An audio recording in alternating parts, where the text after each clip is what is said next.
Recharge করবেন ভাবছেন? আমি বলি চিন্তার আর কোনো কারণ নেই। 50% সেভ মানি আপনার হবেই হবে। আজকের দিনে মোবাইল সকলেই ব্যবহার করেন। রিচার্জ কোম্পানিগুলো 20% রিচার্জ মূল্যবৃদ্ধি করেছেন। দ্রব্যমূল্য বৃদ্ধির এই দুর্দিনে সাধারণ ও গরিবের একটা চর্চার বিষয় হয়ে দাঁড়িয়েছে।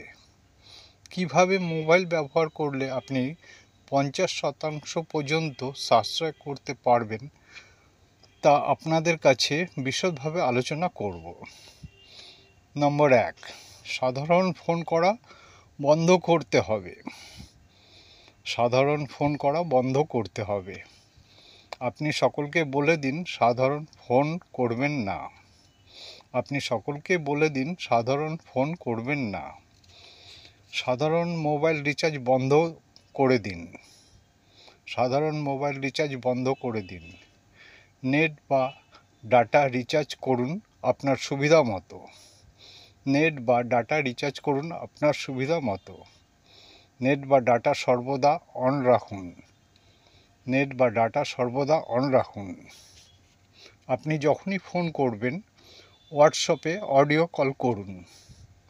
আপনি যখনই ফোন করবেন হোয়াটসঅ্যাপে অডিও কল করুন। ফোন রিচার্জ না করলে যে আপনার ফোন বন্ধ হয়ে যাবে তা কিন্তু নয়। আপনি সাধারণ রিচার্জ করেননি, কিন্তু আপনি নেট বা ডাটা রিচার্জের জন্য টাকা দিয়েছেন। জিওতে 30 দিনের ডাটা 1 জিবি প্রতিদিন পাওয়া যায়। হোয়াটসঅ্যাপ অডিও ও ভিডিও কল অবশ্যই করতে পারবেন। ভিআইতে 30 দিনের ডাটা রিচার্জ 145 টাকা দিয়ে হয়।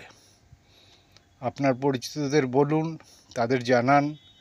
লাইক, কমেন্ট ও সাবস্ক্রাইব করবেন প্লিজ। নমস্কার।